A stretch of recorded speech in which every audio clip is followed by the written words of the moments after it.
Good evening to. हम last कुछ lecture से हमारा solid state chapter class 12th का केमिस्ट्री का पढ़ रहे हैं। उसी के हम पार्ट 8 के अंदर आज जो टॉपिक पढ़ने वाले हैं वो इस प्रकार है। लाइक हमें आज पढ़ना है इलेक्ट्रिकल प्रॉपर्टी सॉलिड्स की। हमें पढ़ना है conduction of the electricity in metals, conduction of electricity in semiconductors, semiconductors के बारे में पढ़ना है, सेमीकंडक्टर के टाइप्स पढ़ने हैं और आपके सॉलिड्स की मैग्नेटिक प्रॉपर्टीज के बारे में पढ़ना है। तो इन सारी प्रॉपर्टीज को वन बाय वन करके स्टडी करते हैं हम। लाइक फर्स्ट वन, अगर आप इलेक्ट्रिकल प्रॉपर्टीज के हिसाब से देखा जाए तो आप सॉलिड्स को ना थ्री कैटेगरीज में डिवाइड कर सकते हैं। लाइक नेम है आपके सामने और आप जानते भी हैं, कंडक्टर्स हैं, इंसुलेटर्स हैं और सेमीकंडक्टर्स हैं। अगर मैं जनरल सेंस में कहूँ, कंडक्टर्स आपके वो सॉलिड्स होते हैं जिनकी कनेक्टिविटी की वैल्यू अच्छी होती है, जो आसानी से इलेक्ट्रिसिटी को कंडक्ट कर सकते हैं। इंसुलेटर्स वो आपके सॉलिड्स होते हैं जो इलेक्ट्रिसिटी को कंडक्ट नहीं करते हैं या बहुत कम, वेरी लो कंडक्टिविटी शो करते हैं। और सेमीकंडक्टर्स वो कंडक्टर्स होते हैं या वो सॉलिड्स होते हैं जिनकी कनेक्टिविटी की रेंज कंडक्टर्स और इंसुलेटर्स के बीच में होती है। यानी जो सबसे अच्छे करेंगे वो कंडक्टर्स कहलाएंगे, जो बिल्कुल कम कंडक्ट करेंगे वो इंसुलेटर्स कहलाएंगे, और जिनकी connectivity in between conductor and insulator होगी वो आपके सेमीकंडक्टर्स कहलाएंगे। Like conductors, the solids with connectivity range between 10 to the power 4 to 10 to the power 7 per ohm per meter। यानी 10 रेज टू पावर 4 से 10 रेज टू पावर 7 पर ohm पर metre अगर किसी की कनेक्टिविटी की रेंज है तो उन्हें हम कहते हैं कंडक्टर्स। और जिनकी आपके 10 रेज टू पावर 7 की रेंज में हो उन्हें हम गुड कंडक्टर्स भी कहते हैं। लाइक इंसुलेटर्स वो होते हैं जिनकी 10 रेज टू पावर -20 से 10 रेज टू पावर -10 पर ओहम पर मीटर अगर आपकी ये किसी कनेक्टिविटी है तो वो इंसुलेटर्स कहलाते हैं। और semi conductors between 10 to power 6 to 10 to power 4 पर ओहम पर मीटर, यानी सबसे ज्यादा जो अच्छे से कनेक्ट करेंगे उन्हें कंडक्टर कह देंगे, जो नहीं कनेक्ट करेंगे, वेरी लो कनेक्टिविटी शो करेंगे, उन्हें इंसुलेटर कह देंगे। और जिनकी in between conductors and insulator connectivity होगी उनको नाम दे देंगे हम सेमी कंडक्टर्स। नेक्स्ट स्लाइड में चलते हैं। Conduction of electricity in metals. तो क्वेश्चन अराइज करता है कोई भी सब्सटेंस इलेक्ट्रिसिटी को कंडक्ट कैसे करता है। हमने लास्ट टाइम भी पढ़ा कि इलेक्ट्रिसिटी को कनेक्ट करने के लिए दो में से कोई एक चीज का होना अनिवार्य है। Like either the presence of free और मोबाइल इलेक्ट्रॉन और फ्री और मोबाइल आयन। अगर किसी सब्सटेंस के अंदर अगर फ्री इलेक्ट्रॉन प्रेजेंट है या फ्री आयंस प्रेजेंट है तो उन आयंस की और इलेक्ट्रॉन की मूवमेंट की वजह से वो सब्सटेंस इलेक्ट्रिसिटी को कंडक्ट कर सकता है। लाइक अगर आप यहाँ पूछा गया आपसे मेटल्स के केस के अंदर, तो हम सब जानते हैं मेटल्स में होता है आपका मेटेलिक बॉन्ड। और मेटेलिक बॉन्ड कैसे बनता है हमने लास्ट टाइम बताया था क्लास में। It is the force of attraction between free और mobile electron and positively charge ion और कर्नल। मीन्स इसके अंदर एक पर्टिकुलर मेटल का एटम है, उसके आउटर मोस्ट शेल से इलेक्ट्रॉन रिलीज हो जाते हैं। Those release electron are called as the free और मोबाइल इलेक्ट्रॉन। और जो पॉजिटिवली चार्ज आयन बच जाता है उसे हम पॉजिटिवली चार्ज कर्नल कहते हैं। मीन्स मेटल्स के अंदर आपके क्या प्रेजेंट होते हैं, फ्री इलेक्ट्रॉन प्रेजेंट होते हैं, और आपके इन फ्री इलेक्ट्रॉन्स की वजह से ये इलेक्ट्रिसिटी को कंडक्ट कर सकता है। लाइक देखिएगा, a conductor can conduct electricity by the movement of the electrons और आयन, इन दो में से कोई फैक्टर तो होना ही चाहिए। And metal can conduct electricity in solid और and liquid state. Conductivity of metal depend on the number of the valence electron available per atom. यानी अगर आप बात करें कोई मेटल कितने अच्छे से इलेक्ट्रिसिटी को कनेक्ट कर सकता है तो ये डिपेंड करता है कि उसके अंदर नंबर ऑफ वैलेंस इलेक्ट्रॉन कितने हैं, क्योंकि वही वैलेंस इलेक्ट्रॉन रिमूव हो सकते हैं, वही वैलेंस इलेक्ट्रॉन मूव कर सकते हैं, और जितने ज्यादा मूवेबल इलेक्ट्रॉन्स होते हैं उतनी ही ज्यादा इलेक्ट्रिसिटी कंडक्ट होती है। अब लास्ट पॉइंट को थोड़ा ध्यान से देखिएगा। The atomic orbitals of the metal atoms form molecular orbitals which are so close in the energy to each other to form a band। यानी जो मेटल्स के एटॉमिक ऑर्बिटल्स होते हैं वो कंबाइन करके मोलिकुलर ऑर्बिटल्स बनाते हैं, और ये जो मोलिकुलर ऑर्बिटल्स बनते हैं they are so close in their energy that they make a band. ये बैंड हम पढ़ेंगे, इससे एक बैंड मॉडल पढ़ेंगे हम, जो कि यूज करेंगे हम to explain the connectivity of the conductors, insulators and semiconductors. तो इसके बाद हम चलते हैं हमारी नेक्स्ट स्लाइड पे, बैंड मॉडल पे। Means it is a model which is used to explain the connectivity of the conductors, the insulators and the semiconductors. इन तीनों की अगर कनेक्टिविटी की वैल्यू हमें स्टडी करनी है तो उसको स्टडी करने के लिए जो मॉडल हमारे काम आता है that is band model. Last slide में हमने पढ़ा कि एक बैंड का क्या मतलब है। Atomic orbitals combine to make molecular orbitals and these molecular orbitals are so close in their energies that they make a band. Bands are of two kind, one is the valence band and second one is the conduction band. ध्यान दीजिएगा, valence band वो band है that is filled with the electrons. किसी भी atom में वो जो electrons है वो जिस बैंड में प्रेजेंट होते हैं, जिस मॉलिक्यूलर ऑर्बिटल्स में प्रेजेंट होते हैं, that band is called as the valence band. और कंडक्शन बैंड वो बैंड होता है दैट इज एम्प्टी। अगर आपके इस वैलेंस बैंड से कंडक्शन बैंड में इलेक्ट्रॉन मूव कर सकते हैं, जंप कर सकते हैं, किसी तरह से जा सकते हैं, तो इलेक्ट्रिसिटी कनेक्ट हो सकती है, और अगर नहीं कर सकते हैं तो इलेक्ट्रिसिटी कनेक्ट नहीं होती है। लाइक देखिएगा, the electrical conductivity of the solids depends on the energy gap between these valence and the conduction band. And अब देखिएगा, इन दोनों के बीच मैंने कहा जितने आसानी से इलेक्ट्रॉन जा सकते हैं उतना ही ज्यादा इलेक्ट्रिसिटी कंडक्ट होती है। मान लीजिए कि इसके अंदर ये बैंड के बीच में गैप कम है, एनर्जी गैप कम है, तो इलेक्ट्रॉन बड़े आसानी से हल्की सी एनर्जी गेन करके ही जंप कर सकते हैं। और मान लीजिए कि बहुत ज्यादा गैप है इसके अंदर, तो जो एनर्जी रिक्वायर्ड है उस इलेक्ट्रॉन को जंप करवाने के लिए, अगर वो नहीं मिलेगी तो इलेक्ट्रॉन्स जंप नहीं करेंगे वैलेंस से कंडक्शन के अंदर, और इलेक्ट्रिसिटी कंडक्ट नहीं होगी। लाइक इस मॉडल को हम पढ़ते हैं थोड़ा सा deeply, for conductors, for insulators and for semiconductors. देखते हैं, देखिएगा इस फिगर में हमने बैंड मॉडल की हेल्प से कंडक्टिविटी को, कंडक्शन को समझाया है for conductors, semiconductors and insulators. अब देखिएगा इसके केस के अंदर, लाइक मेटल का केस फर्स्ट वन हमने दिखाया है, मेटल के केस के अंदर जो ब्लू कलर हमने बैंड दिखाया है that is the valence band, और जो ये आपका रेडिश शेड के अंदर जो आपका आ रहा है that is the conduction band. ये आपका वैलेंस बैंड हो गया, ऊपर वाला आपका कंडक्शन बैंड हो गया। और आप देखिए मेटल्स के अंदर ना ये दोनों बैंड ओवरलैप्ड होते हैं। ओवरलैप्ड होते हैं मींस रूम टेम्परेचर पे भी इलेक्ट्रॉन्स आसानी से यहाँ पर जा सकते हैं। हल्की सी एनर्जी गेन की और वैलेंस बैंड से कंडक्शन बैंड में चला गया, बिकॉज दे आर ओवरलैप। अगर ओवरलैप होंगे तो आसानी से अगर इलेक्ट्रॉन मूव करेंगे तो मेटल्स के अंदर आपकी आसानी से इलेक्ट्रिसिटी कंडक्ट होगी, they are the good conductors. Now अगर इससे जो दोनों बैंड इनके बीच में गैप थोड़ा बढ़ जाए, मान लीजिए अगर इसी मेटल केस में यानी इसी कंडक्टर केस से थोड़ा ज्यादा हो जाए, जैसे कि थर्ड वन में सेमीकंडक्टर्स में हमने पढ़ना है कि there is a small energy gap between the valence band and the conduction band. So एक स्मॉलर अमाउंट ऑफ एनर्जी अगर आप दोगे तो electron can jump from the valence band to the conduction band. अगर आपकी हल्की से एनर्जी देते ही अगर वो जंप कर सकते हैं, मूव कर सकते हैं, तो इलेक्ट्रिसिटी को कंडक्ट कर सकते हैं। यहाँ से एक दूसरी बात भी क्लियर होती है कि मेटल्स को देखते हुए सेमीकंडक्टर्स के अंदर इलेक्ट्रिसिटी थोड़ी कम कंडक्ट होती है, तो इनकी कनेक्टिविटी की वैल्यू लेसर देन होती है आपके मेटल से यानी कंडक्टर से।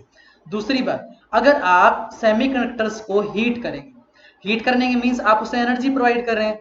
अगर आप एनर्जी प्रोवाइड करेंगे तो इलेक्ट्रॉन बड़े आसानी से वैलेंस बैंड से कंडक्शन बैंड में मूव कर सकता है। अगर ये आसानी से मूव कर सकता है तो टेम्परेचर के बढ़ाने पर सेमीकंडक्टर्स की कनेक्टिविटी की वैल्यू बढ़ जाती है। और यही केस अगर मैं आपके कहूं मेटल से केस के अंदर यानी कंडक्टर केस के अंदर, अगर आप कंडक्टर्स के केस के अंदर टेम्परेचर बढ़ाते हैं तो टेम्परेचर बढ़ाने से हमें ये लगता है कि आपके कनेक्टिविटी की वैल्यू बढ़नी चाहिए, लेकिन टेम्परेचर के बढ़ने से जो आपके कर्नल्स हैं, एटम्स हैं, वो वाइब्रेट करने लग जाते हैं। जब आपके एटम्स वाइब्रेट करने लग जाते हैं तो इलेक्ट्रॉन्स के फ्लो में रेस्ट्रिक्शन आ जाती है। अगर इलेक्ट्रॉन के फ्लो में रेस्ट्रिक्शन आ गई मींस कंडक्टिविटी की value with increase in temperature क्या हो जाती है, कम हो जाती है फॉर मेटल्स। कंडक्टर से केस के अंदर, मेटल से केस के अंदर हमारी कनेक्टिविटी की वैल्यू टेम्परेचर के बढ़ने से कम हो जाती है, लेकिन सेमीकंडक्टर केस के अंदर जैसे टेम्परेचर बढ़ता है वैसे वैसे कनेक्टिविटी की वैल्यू बढ़ती है। इसीलिए आपके जो इलेक्ट्रिकल डिवाइसेस होते हैं उनके अंदर हम क्या यूज करते हैं, सेमीकंडक्टर यूज करते हैं कि अगर वो टेम्परेचर बढ़ने से जैसे मेटल से केस के अंदर कनेक्टिविटी कम हो जाती है तो सेमीकंडक्टर केस के अंदर कनेक्टिविटी बढ़ जाती है। बढ़ना हमारे लिए यहाँ पर क्या है, बेनिफिशियल है, फायदेमंद है। नेक्स्ट जो थर्ड वन हमने बताया दैट इज द इंसुलेटर। हम एनर्जी गैप की बात कर रहे हैं। If the energy gap between the conduction band, valence band and the conduction band is more, then अब more अगर आपका मेटल्स और सेमीकंडक्टर से भी ज्यादा हो जाए, लाइक इधर देखिए field band and empty band है आपका, वैलेंस बैंड और कंडक्शन बैंड है, उसके बीच में जो एनर्जी गैप है वो बहुत ज्यादा है। बहुत ज्यादा है कि इसके अंदर अगर आप एनर्जी भी प्रोवाइड करते हैं, एनर्जी प्रोवाइड करने पर भी that energy is not so sufficient to move the electron from the valence band to the conduction band. अगर एनर्जी सप्लाई करने पर भी इलेक्ट्रॉन आपका वैलेंस बैंड से कंडक्शन बैंड में नहीं जा पाएगा तो इलेक्ट्रिसिटी कंडक्ट नहीं हो पाएगी। So this is all about the band model to explain the conductivity of conductors, semiconductors and insulators. या थोड़ा सा आगे जाके अगेन पढ़ेंगे हम, जहां हम सेमीकंडक्टर्स के बारे में पढ़ेंगे ना, थोड़ा सा उसी कनेक्टिविटी को देखते हुए एक बार इस मॉडल को दोबारा से स्टडी करेंगे। नेक्स्ट वन, अगली स्लाइड में हमने पढ़ना है conduction of the electricity in the semiconductors, कि सेमीकंडक्टर केस के अंदर आपकी कनेक्टिविटी कैसे होती है और उस कनेक्टिविटी की वैल्यू को कैसे बढ़ाया जा सकता है। ठीक है, इसे वन बाय वन करके देखते हैं, साथ में हम पढ़ेंगे कितने टाइप के सेमीकंडक्टर्स आपके होते हैं, कैसे आप डिफरेंट काइंड के सेमीकंडक्टर्स बना सकते हो। तो सबसे पहले कि लाइक हमने कहा कंडक्टर्स की कनेक्टिविटी की वैल्यू सबसे ज्यादा होती है, इंसुलेटर की कनेक्टिविटी की वैल्यू सबसे कम होती है, और इन दोनों के बीच में जिसकी कनेक्टिविटी की वैल्यू है वो कहलाते हैं आपके सेमीकंडक्टर्स। और सेमीकंडक्टर्स को जब आप हीट करते हैं, टेम्परेचर राइज करते हैं, तो टेम्परेचर राइज करने पर इलेक्ट्रॉन जंप कर सकता है वैलेंस बैंड से कंडक्शन बैंड के अंदर। अगर वो जंप कर सकता है तो इलेक्ट्रिसिटी कंडक्ट कर सकती है। मींस अगर आप टेम्परेचर इंक्रीज करोगे तो कनेक्टिविटी की वैल्यू बढ़ जाएगी इलेक्ट्रॉन के जंप करने की वजह से। This kind of behaviour is shown by the like the germanium and that is called as the intrinsic semiconductors. यानी इलेक्ट्रॉन्स ऑलरेडी अंदर प्रेजेंट है और आपने जैसे ही टेम्परेचर बढ़ाया, आपने जैसी एनर्जी दी, इलेक्ट्रॉन जंप करना स्टार्ट हो गए। आपने जैसे इलेक्ट्रॉन जंप करना स्टार्ट हो गए, कनेक्टिविटी की वैल्यू बढ़ गई। तो such kind of semiconductors are called as intrinsic semiconductors. अब क्वेश्चन कराइज करता है लाइक ना सेमीकंडक्टर्स की कनेक्टिविटी की वैल्यू बहुत अच्छी नहीं होती है, कंडक्टर की जितनी तो होती नहीं है, हाँ इंसुलेटर से ज्यादा होती है। लेकिन अगर आप सेमीकंडक्टर की कनेक्टिविटी की वैल्यू बढ़ाना चाहिए तो आप कैसे बढ़ा सकते हैं? तो इसे बढ़ाने के लिए हम जो प्रोसेस यूज करते हैं that is the doping. Doping का मतलब है कि आप आपके सेमीकंडक्टर क्रिस्टल के अंदर ना इंप्यूरिटीज ऐड कर दो। आप क्या करें, लाइक हम सबसे ज्यादा 14 ग्रुप के एलिमेंट्स को, लाइक सिलिकॉन को, इनको एज ए सेमीकंडक्टर्स यूज करते हैं। अगर आप इसमें क्या करें, कुछ एटम्स को रिप्लेस कर दें either by the group 13 elements और either by the group 14 elements, तो इस प्रकार से जो आपका सेमीकंडक्टर बनता है तो उसकी कनेक्टिविटी की वैल्यू क्या होती है, इंक्रीज हो जाती है as compare to the initial one. Like that process which is used to increase the connectivity is called as the doping. Like the connectivity of these intrinsic semiconductor is too low, their connectivity is increased by adding an appropriate amount of suitable impurity. This process is called as doping. यानी आप एक intrinsic semiconductor की connectivity को increase कर सकते हैं impurities को add करके। लाइक 14 ग्रुप के सेमीकंडक्टर के अंदर आप ग्रुप 13 को ऐड कर सकते हैं या ग्रुप 15 को ऐड कर सकते हैं। दोनों ही वे से आप क्या इंक्रीज कर रहे हैं, उसकी कनेक्टिविटी की वैल्यू को इंक्रीज कर रहे हैं। That process is called as a doping. Now, in doping we can add electron rich as well as electron deficient impurity. अब इस चीज को ना वन बाय वन करके स्टडी करते हैं, लाइक हम कैसे डोपिंग से कनेक्टिविटी की वैल्यू ऑफ सेमीकंडक्टर्स इंक्रीज कर सकते हैं। लाइक फर्स्ट केस है एडिंग इलेक्ट्रॉन रिच इंप्योरिटी। तो हमने दो ही पढ़नी है, एक केस के अंदर अगर हम इलेक्ट्रॉन रिच इंप्योरिटी डालते हैं और दूसरे केस के अंदर हम इलेक्ट्रॉन डेफिशिएंट इंप्योरिटी डालते हैं। अब ध्यान दीजिएगा, इन दोनों को स्टडी करते हैं वन बाय वन। इधर देखिए, इस डायग्राम से, इस फिगर से स्टडी करने की कोशिश करते हैं। लाइक सबसे पहला जो डायग्राम है वो आपका सबसे पहली फिगर है क्रिस्टल विदाउट इंप्योरिटी, और ये है ग्रुप नंबर 14 से, मीन सिलिकॉन ये केस के अंदर हम स्टडी कर रहे हैं। तो सभी एटम्स किसके प्रेजेंट है, यहाँ पर सिलिकॉन के प्रेजेंट है। अब सिलिकॉन के आउटर मोस्ट में इलेक्ट्रॉन होते हैं, it is Ns2Np2, 4 electron present होते हैं। तो हर एक सिलिकॉन एटम के पास कितने इलेक्ट्रॉन प्रेजेंट है, 4 इलेक्ट्रॉन प्रेजेंट। यानी वो कितने, एक क्रिस्टल के अंदर कितने वैलेंस इलेक्ट्रॉन कंट्रीब्यूट कर सकता है, वो 4 वैलेंस इलेक्ट्रॉन कोवेलेंट बॉन्ड बनाने के लिए कंट्रीब्यूट कर सकता है। लाइक आप देखेंगे किसी भी सिलिकॉन एटम को देखिए, उसने एक एक इलेक्ट्रॉन यहाँ पे, यहाँ पे, यहाँ पे, यहाँ पे, इन 4 एटम से शेयर कर रखा है। तो 4 कोवेलेंट बॉन्ड बना रखे हैं। like one of the electron is shared by the this atom and one is shared by the another one. तो बीच में जो दो इलेक्ट्रॉन हमने दिखा रखे हैं वो क्या है, सिंगल कोवेलेंट बॉन्ड है, that is formed by the sharing of 2 electron, 1 electron from each silicon atom. अब इस पर्टिकुलर इंट्रिंसिक सेमीकंडक्टर की अगर आप कनेक्टिविटी इंक्रीज करना चाहो तो इसकी कनेक्टिविटी इंक्रीज करने के लिए इसके अंदर डालनी पड़ेगी आपको इंप्योरिटी। और इंप्योरिटी केस के अंदर हम दो टाइप की इंप्योरिटी डाल सकते हैं, एक तो डाल सकते हैं इलेक्ट्रॉन रिच इंप्योरिटी और एक डाल सकते हैं हम आपकी electron deficient impurity. Like first हम केस लेते हैं कि अगर आप इलेक्ट्रॉन रिच इंप्योरिटी डालें तो क्या होगा। लाइक फर्स्ट केस के अंदर हमने आर्सेनिक की इंप्योरिटी डाली है फ्रॉम ग्रुप नंबर 15। अब आप ग्रुप नंबर 15 से कोई इंप्योरिटी डालते हैं तो सबसे पहले हम देखते हैं ग्रुप नंबर 15 के आउटर मोस्ट कितने इलेक्ट्रॉन वैलेंस शेल में प्रेजेंट होते हैं। तो what is the outermost electronic configuration of group number 15 general, it is ns2 and np3, 2 plus 3 is equal to 5. अब ईच आर्सेनिक जो आइटम है आपका वो 5 इलेक्ट्रॉन कंट्रीब्यूट कर सकता है, जबकि जो पहले वाला सिलिकॉन था ना वो कितने कर सकता था, 4। तो हर एक, अगर आप सिलिकॉन एटम की जगह आर्सेनिक डालते हो तो आर्सेनिक डालने पर एक इलेक्ट्रॉन इंक्रीज हो जाता है, एक वैलेंस इलेक्ट्रॉन एक्स्ट्रा ऐड हो जाता है। तो 4 इलेक्ट्रॉन तो यूज हो जाते हैं बॉन्ड बनाने में, और एक जो एक्स्ट्रा इलेक्ट्रॉन है वो क्या काम आता है, वो एक total number of free electron count को बढ़ाता है, डिलोकलाइज इलेक्ट्रॉन काउंट को बढ़ाता है, और बढ़ाने पर आपके कंडक्टिविटी ऑफ द सेमीकंडक्टर्स को इंक्रीज करता है। इधर देखिएगा, हमने आर्सेनिक डाला, सिलिकॉन गया, आर्सेनिक आ गया, 4 इलेक्ट्रॉन इन 4 आपके सिलिकॉन एटम के साथ शेयर्ड हो गए 4 कोवेलेंट बॉन्ड बनाने के लिए, और जो फिफ्थ एक्स्ट्रा आया वो यहां पर शोन किया गया है, that is that extra electron जो हमने इलेक्ट्रॉन रिच इंप्योरिटी ऐड करने पर मिला, that is responsible to increase the conductivity of the this kind of semiconductors when we add electron rich impurity। अब देखिएगा, दो टाइप के सेमीकंडक्टर्स होते हैं आपके डोपिंग के बाद जो बनते हैं, एक होता है एन टाइप सेमीकंडक्टर, एक होता है आपका P type semiconductors, N for negative and P for positive. अगर आप इलेक्ट्रॉन रिच इंप्योरिटी डालते हैं तो एक्स्ट्रा क्या ऐड हो रहा है, आपका इलेक्ट्रॉन ऐड हो रहा है। एक्स्ट्रा इलेक्ट्रॉन ऐड होने से क्रिस्टल पे क्या चार्ज आएगा, आपका नेगेटिव। तो नेगेटिव अगर आएगा तो किस टाइप का सेमीकंडक्टर आपका बनेगा, ये बनेगा आपका एन टाइप सेमीकंडक्टर्स, ठीक है। और इलेक्ट्रिसिटी की जो वैल्यू कनेक्ट करने की इंक्रीज हुई, कनेक्टिविटी की वैल्यू इंक्रीज हुई, वो किस वजह से हुई, due to the presence of that extra electron. अब इसी केस के अंदर अगर आप एक इंप्योरिटी डालें from group number 13 from electron deficient, अगर आप कोई डालते हैं, लाइक इस केस के अंदर हमने सिलिकॉन के एक एटम को रिप्लेस करके दिखाया है with the group 13 element boron. अब what is the outermost electronic configuration of group 13 element, it is ns2 and np1, 2 + 1 = 3।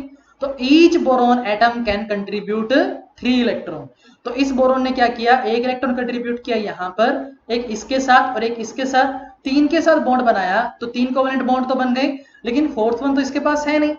तो फोर्थ केस के अंदर यहां पर कोई इलेक्ट्रॉन इसने कंट्रीब्यूट नहीं किया, तो एक डेफिशिएंसी ऑफ इलेक्ट्रॉन, यानी जहां पहले इलेक्ट्रॉन प्रेजेंट था वहां इलेक्ट्रॉन प्रेजेंट नहीं है, तो एक होल क्रिएट हुआ। होल मींस पहले यहां पर एक नेगेटिवली चार्ज इलेक्ट्रॉन प्रेजेंट था, अब नेगेटिवली चार्ज इलेक्ट्रॉन यहां पर प्रेजेंट नहीं है, तो जो वो स्पेस बच गया उसे हम कहेंगे होल। अब इस होल की वजह से एक क्या आएगा, पॉजिटिव चार्ज एक्यूमुलेट होगा इस क्रिस्टल के ऊपर। तो इस काइंड से जो सेमीकंडक्टर आपका बनेगा उसे हम कहेंगे P type semiconductor, means positive type semiconductors. Now the P type semiconductor की अगर आप कनेक्टिविटी की बात करते हैं, that is also greater than the normal crystal without impurity. तो ये नॉर्मल क्रिस्टल को देखते हुए यहां पर होल प्रेजेंट है, और it can conduct electricity better than the normal due to the movement of this positively charge hole. अब कैसे मूवमेंट कर सकते हैं, लाइक पीछे वाला अगर इलेक्ट्रॉन है वो अगर इसकी प्लेस पे जंप कर जाता है, इस प्रकार से पीछे होल क्रिएट हो जाता है, तो जो होल्स पूरे क्रिस्टल में मूव कर सकता है, और होल्स के मूव करने से क्या मूव हो सकती है, आपकी इलेक्ट्रिसिटी कंडक्ट हो सकती है, इलेक्ट्रिसिटी मूव कर सकते हैं। Let's move to the next slide. अब हमने पढ़ना है application of N and P type semiconductors. भाई हमारे सेमीकंडक्टर कहाँ पे हमारे काम आते हैं, तो बड़ी यूजफुल सी इंफॉर्मेशन जो भी थी हमारी, कि जहां ये मेनली काम आते हैं, मैंने वो नोटिस डाउन किए, कोई पढ़ लेते हैं।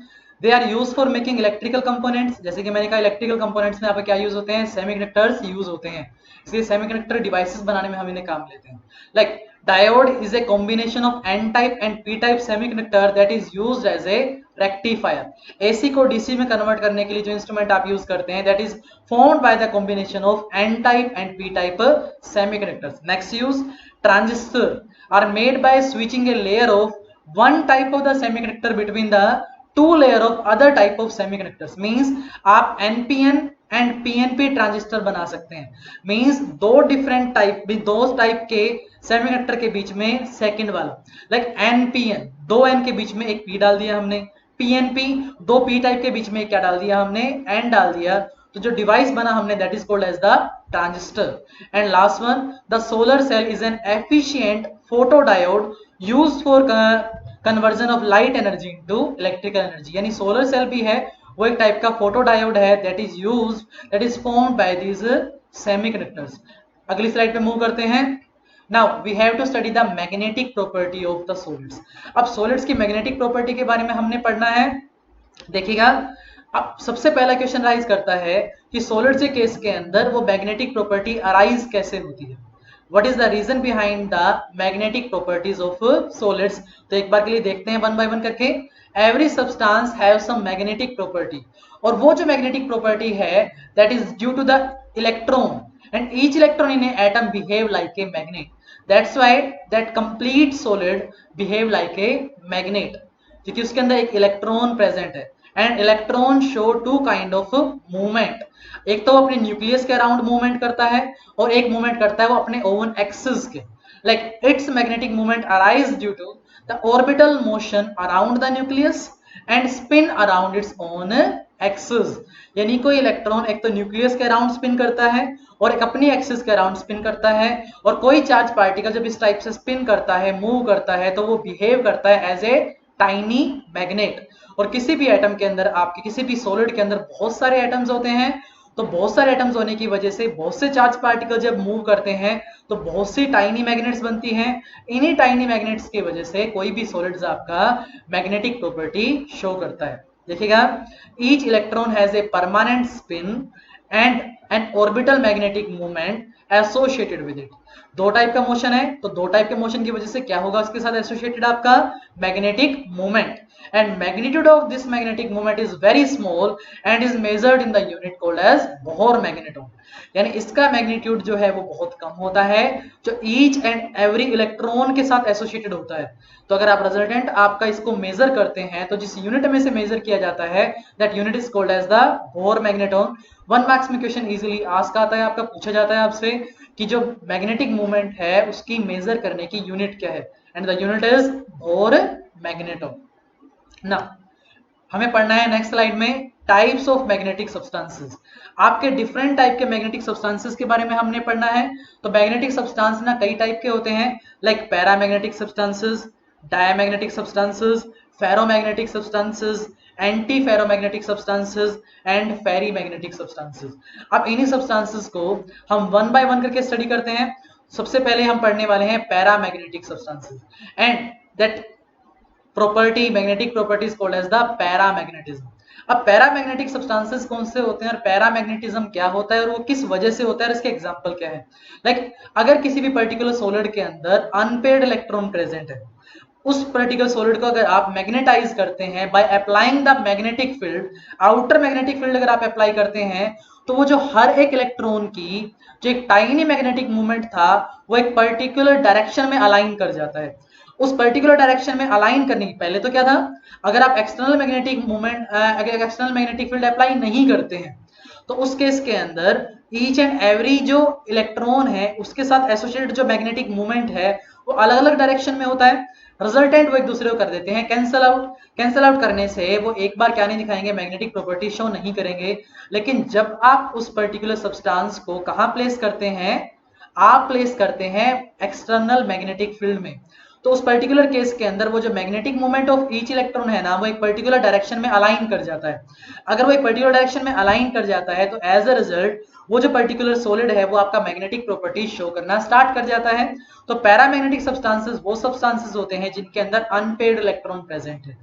अब अगर ऐसे सब्सटेंसेस को मैग्नेटिक फील्ड में आप प्लेस करते हैं तो वो जितने भी इलेक्ट्रॉन प्रेजेंट है, अनपेयर्ड इलेक्ट्रॉन प्रेजेंट है, वो क्या करते हैं, एक पर्टिकुलर डायरेक्शन में अलाइन कर जाते हैं।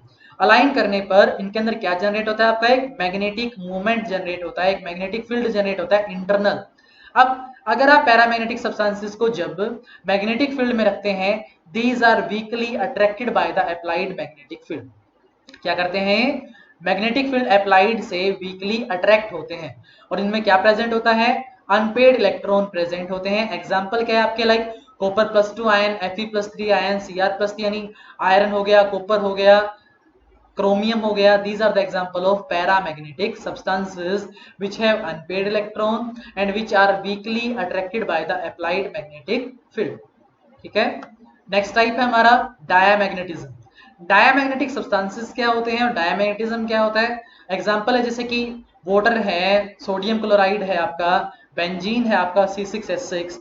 तो ये जो इस टाइप के सब्सटेंसेस हैं, when we place these substances in a external magnetic field, so they are weakly repelled by the applied magnetic field।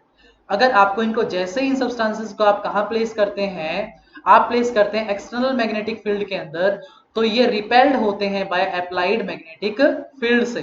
अब क्वेश्चन राइज होता है कि पैरामैग्नेटिज्म के पीछे जैसे कि रीजन था आपका अनपेड इलेक्ट्रॉन प्रेजेंट होना, तो डायमैग्नेटिक सब्सटेंसेस वो सब्सटेंसेस होते हैं जिनके अंदर अनपेड इलेक्ट्रॉन प्रेजेंट आपके नहीं होते हैं। तो देखिए पढ़िएगा, they are the weakly magnetize in a magnetic field in the opposite direction. अब अगर अपोजिट डायरेक्शन में अगर आपके वो जो डिफरेंट इलेक्ट्रॉन से मैग्नेटिक जो आपका फील्ड बना वो अलाइन करता है तो वो एक दूसरे को कैंसिल आउट कर देंगे। कैंसिल आउट करने से वो आपका कोई मैग्नेटिक कैरेक्टर फिर आपका शो नहीं करेंगे। तो डायमैग्नेटिज्म इज शोन बाय दो substances in which all the electrons are paired and there are no unpaired electron. Now pairing of the electron cancel their magnetic moment and they lose their magnetic character. हमने कहा एक electron अगर इस direction में तो दूसरा दूसरे direction में अलाइन हो जाता है, ये दोनों एक दूसरे को कैंसिल आउट कर देते हैं। ऐसे बाकी भी अपने आप को क्या कर देते हैं, कैंसिल आउट कर देते हैं। Let's move to the next slide. Now next type of substances हमें पढ़ना है ferromagnetic substances and the character is called as the ferromagnetism. हमने पैरामैग्नेटिक सब्सटेंसेस पढ़ा जिनके अंदर क्या प्रेजेंट होते हैं, अनपेड इलेक्ट्रॉन प्रेजेंट होते हैं। जब उन्हें मैग्नेटिक फील्ड में रखते हैं they are weakly attracted by the applied magnetic field, ठीक है। उसके बाद पढ़ा डायमैग्नेटिक सब्सटेंसेस, उनके अंदर कोई भी अनपेड इलेक्ट्रॉन प्रेजेंट नहीं होता है और उनको जब आप मैग्नेटिक फील्ड में प्लेस करते हैं they are weakly repelled by the applied magnetic field or all the electrons in the diamagnetic substances are paired up. Now third one, the ferromagnetism or ferromagnetic substances. अगर आप ferromagnetism की बात करें, it is the greater degree of paramagnetism. Means जैसे paramagnetic substances के अंदर unpaired electron present होते हैं तो इस फेरोमैग्नेटिज्म केस के अंदर बहुत सारे अनपेड इलेक्ट्रॉन प्रेजेंट होते हैं। अगर काफी सारे अनपेड इलेक्ट्रॉन प्रेजेंट होंगे तो जब उन्हें मैग्नेटाइज किया जाएगा, जब वो एक डायरेक्शन में अलाइन होंगे तो इस टाइप के सब्सटेंसेस जो मैग्नेटिक कैरेक्टर शो करेंगे that is the greater than the paramagnetic substances. इनके साथ कैरेक्टरिस्टिक ये भी अच्छा है कि अगर आप आउटर मैग्नेटिक फील्ड को क्लोज कर देते हैं तो आउटर मैग्नेटिक फील्ड क्लोज करने पर भी ये सब्सटेंसेस आपके मैग्नेटिक कैरेक्टर शो करते हैं। तो they are used to make permanent magnets. These substances can be permanently magnetized. तो कौन कौन से सब्सटेंसेस हैं जो आपके फेरोमैग्नेटिक सब्सटेंसेस है, लाइक द आयरन, कोबाल्ट, निकल, gadolinium, CrO2. These are the substances which when placed in the external magnetic field, they are strongly attracted by the external magnetic field. Now question rise, मैंने कहा इनके अंदर as compared to paramagnetic substances बहुत सारे unpaired electron present होते हैं। तो बहुत सारे अनपेड इलेक्ट्रॉन प्रेजेंट होने पर वो जब एक पर्टिकुलर डायरेक्शन में अलाइन करते हैं तो रिजल्टेंट जो मैग्नेटिक फील्ड जनरेट होता है वो भी क्या होता है, स्ट्रॉन्ग जनरेट होता है आपका। तो आपने पढ़ा paramagnetic substances, diamagnetic substances, ferromagnetic substances. Then next one is that is anti ferromagnetic substances.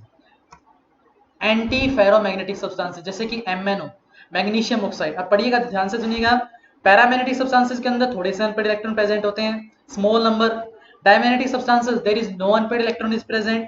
Ferromagnetic substances there are lot of unpaired electron are present in ferromagnetic substances. Then in anti-ferromagnetic substances there are many unpaired electron are present, but when we place that substance in the external magnetic field then these electrons they align in different direction. मान लीजिए for example मैं कहूं हमारे पास 10 आपके unpaired electron present है, हमने external magnetic field में आपका एंटी फेरोमैग्नेटिक सब्सटेंस को रखा तो उनमें से 5 ने एक पर्टिकुलर डायरेक्शन में अलाइन कर लिया अपने मैग्नेटिक डोमेन को और बचे हुए 5 ने दूसरे डायरेक्शन के अंदर। तो इस 5 से जो आपका मैग्नेटिक फील्ड जनरेट हुआ और इस 5 से जो मैग्नेटिक आपका फील्ड जनरेट हुआ इन दोनों ने एक दूसरे को कर दिया कैंसल आउट। कैंसल आउट करने से रिजल्टेंट जो आपका सब्सटेंस बना वो क्या बना, मैग्नेटिक नहीं बना। तो हमें उम्मीद थी कि ये भी आपके फेरोमैग्नेटिक सब्सटेंस की तरह आप एक greater degree of paramagnetism show करेंगे और इनके मैग्नेटिक मूवमेंट की जनरेट जो हुआ है उसकी वैल्यू ज्यादा होगी, बट एक्चुअल में क्या हुआ, उनकी वैल्यू मिली 0, बिकॉज कुछ ने आपके एक पर्टिकुलर डायरेक्शन में अलाइन किया, बचे हुए ने दूसरे डायरेक्शन में आपका अलाइन किया और इन दोनों ने एक दूसरे को क्या कर दिया, कैंसल आउट कर दिया।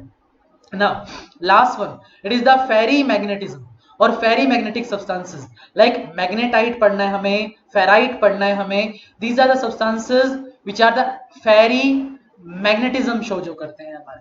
अब देखिएगा कि आपके फेरी मैग्नेटिज्म जो आपके सब्सटेंसेस शो करते हैं इनके अंदर भी नंबर ऑफ अनपेड इलेक्ट्रॉन ज्यादा होते हैं तो एक तरीके से हम उम्मीद करते हैं कि जब हम इन्हें एक्सटर्नल मैग्नेटिक फील्ड में आपका छोड़ेंगे, प्लेस करेंगे, तो ये भी आपके फेरोमैग्नेटिक सब्सटेंसेस की तरह ग्रेटर डिग्री शो करेंगे ऑफ पैरामैग्नेटिज्म। इनका मैग्नेटिक फील्ड जो जनरेट होगा वो भी क्या होगा, ज्यादा होगा, या ये भी आपके परमानेंट मैग्नेट बनाने में आपके यूज होंगे।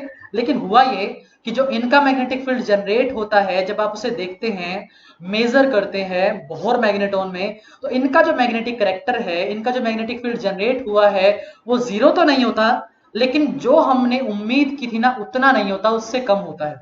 लाइक हम एक दोबारा से एग्जांपल लेते हैं। मान लीजिए हमारे पास ना 10 अनपेड इलेक्ट्रॉन है और हमने इसे प्लेस किया मैग्नेटिक फील्ड के अंदर। तो मैग्नेटिक फील्ड में करने पर मान लीजिए आपके ना 6 इलेक्ट्रॉन ने एक पर्टिकुलर डायरेक्शन में अपने डोमेन को अलाइन कर लिया, बचे हुए 4 ने दूसरे डायरेक्शन में अलाइन कर लिया। तो इन 4 ने इस 4 के मैग्नेटिक मूवमेंट को कैंसिल आउट कर दिया, तो सिर्फ एक जो आपका इलेक्ट्रॉन बचा उसका मैग्नेटिक मूवमेंट रिजल्टेंट रहेगा। और जो मैग्नेटिक कैरेक्टर शो होगा, लाइक हमें लगता ऐसा है कि 10 अनपेड इलेक्ट्रॉन से जितना मैग्नेटिक फील्ड जनरेट होगा ना, उतना मैग्नेटिक कैरेक्टर इन सब्सटेंसेस को शो करना चाहिए। लेकिन रिजल्टेंट हमें क्या मिला, ओनली 1 इलेक्ट्रॉन के जितना मैग्नेटिक कैरेक्टर। देखिएगा पैरामैग्नेटिक सब्सटेंसेस, मान लीजिए few number of unpaired electrons है, फॉर एग्जांपल लाइक 2 3 जितने भी अनपेड इलेक्ट्रॉन है, तो वो जितना एक डायरेक्शन में अलाइन करेंगे उतना ही मैग्नेटिक मूवमेंट होगा। आपके डायमैग्नेटिक सब्सटेंसेस में तो अनपेड इलेक्ट्रॉन है ही नहीं, तो जितने एक पर्टिकुलर डायरेक्शन में अलाइन होंगे। और हम बार बार बात कर रहे हैं ना अनपेड इलेक्ट्रॉन और पेयर्ड अप की। बेटा पेयर्ड अप के अंदर ना इलेक्ट्रॉन इस टाइप से प्रेजेंट होते हैं, तो वे 2 इलेक्ट्रॉन ना एक दूसरे के मैग्नेटिक मूवमेंट को कैंसिल आउट कर देते हैं। तो मैग्नेटिक मूवमेंट जो जनरेट होता है ना, उसे देखने के लिए हम हमेशा किन इलेक्ट्रॉन को कंसीडर करते हैं, जो आपके अकेले प्रेजेंट होते हैं, अनपेड प्रेजेंट होते हैं। अब डायमैग्नेटिक में तो कोई अनपेड इलेक्ट्रॉन प्रेजेंट है ही नहीं। फेरोमैग्नेटिक सब्सटेंसेस में क्या है, बहुत सारे अनपेड इलेक्ट्रॉन प्रेजेंट है। लाइक अगर 10 अनपेड इलेक्ट्रॉन प्रेजेंट है, जैसे हमने उसे एक्सटर्नल मैग्नेटिक फील्ड में रखा, तो 10 के 10 ने अपने आप को एक डायरेक्शन में अलाइन कर लिया।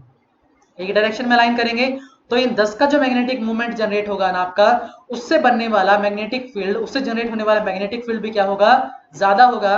तो जो फेरोमैग्नेटिक सब्सटेंसेस हैं उनसे आप क्या बना सकते हैं, उनको आप परमानेंटली मैग्नेटाइज कर सकते हैं और उनसे आप परमानेंट मैग्नेट बना सकते हैं। Like next one, anti ferromagnetic substances. मैंने कहा 10 अनपेड इलेक्ट्रॉन तो है, प्रॉपर्टी शो किस जैसी करनी चाहिए थी, आपके फेरोमैग्नेटिक सब्सटेंसेस की तरह प्रॉपर्टी शो करनी चाहिए थी। लेकिन 5 एक डायरेक्शन में, 5 दूसरे डायरेक्शन में अलाइन कर जाते हैं, रिजल्टेंट एक दूसरे को कैंसिल आउट कर देते हैं, रिजल्टेंट वो मैग्नेटिक कैरेक्टर शो आपका नहीं करते हैं। फेरीमैग्नेटिक सब्सटेंसेस के अंदर भी मान लीजिए 10 अनपेड इलेक्ट्रॉन है, हम उम्मीद करते हैं कि ये भी फेरोमैग्नेटिक सब्सटेंसेस की तरह greater degree of paramagnetism show करेंगे। इनका जो राइज मैग्नेटिक मूवमेंट है वो ज्यादा होगा, मैग्नेटिक फील्ड स्ट्रॉन्ग बनाएंगे, लेकिन फेरीमैग्नेटिज्म में उतनी वैल्यू हमें नहीं मिलती है। जैसे कि 10 अगर आपके पास इलेक्ट्रॉन है, 10 में से 6 एक डायरेक्शन में अलाइन हो गए, 4 एक डायरेक्शन में अलाइन हो गए, तो रिजल्टेंट जो एक डायरेक्शन में बचा उसका मैग्नेटिक मूवमेंट कैरेक्टर आपका यहाँ पर शो होगा। So these are the different kind of solid according to their magnetic properties. देखिएगा हमने यहाँ डिफरेंट सब्सटेंसेस को दिखाया है। लाइक फर्स्ट केस देखिए, 1 2 3 4 5 6, जो 6 इलेक्ट्रॉन्स हैं उनसे जो 6 डोमेन्स बने आपके मैग्नेटिक मूवमेंट के, वो एक पर्टिकुलर डायरेक्शन में अलाइंड है। एज अ रिजल्ट इस केस के अंदर जो मैग्नेटिक फील्ड जनरेट होगा ना वो स्ट्रॉन्ग होगा। तो एक इसका एग्जांपल है आपका फेरोमैग्नेटिक सब्सटेंसेस का। सेकंड देखिएगा, 3 का डायरेक्शन हमने ऊपर की तरफ दिखाया है डार्क कलर से, और लाइट कलर से 3 का डायरेक्शन नीचे की तरफ दिखाया है। तो रिजल्टेंट 3 ऊपर वाले 3 नीचे वालों के जनरेटेड मैग्नेटिक मूवमेंट को कैंसिल आउट कर देंगे। जैसे कैंसिल आउट हुआ तो रिजल्टेंट जो सब्सटेंस होगा मैग्नेटिक मूवमेंट कैरेक्टर शो नहीं करेगा, तो this is anti ferromagnetic substance. And last one C, देखिएगा हमने 4 कैरोस को ऊपर दिखाया है और 2 कैरो को नीचे दिखाया है। तो हम ये उम्मीद कर रहे थे कि भी जितने भी आपके 6 इलेक्ट्रॉन है उन सभी की वजह से मैग्नेटिक कैरेक्टर आएगा, लेकिन कुछ ने एक दूसरे को कैंसिल आउट कर दिया। तो जो अबोव डायरेक्शन में जो 2 बचे उनकी वजह से क्या शो हुआ, आपका मैग्नेटिक कैरेक्टर शो हुआ। और ये हमने पढ़ा था कहां पर, फेरी मैग्नेटिक सब्सटेंसेस। सो ए था आपका फेरोमैग्नेटिक, बी है आपका एंटी फेरोमैग्नेटिक, एंड सी है आपका फेरी magnetic substances. Thanks for watching.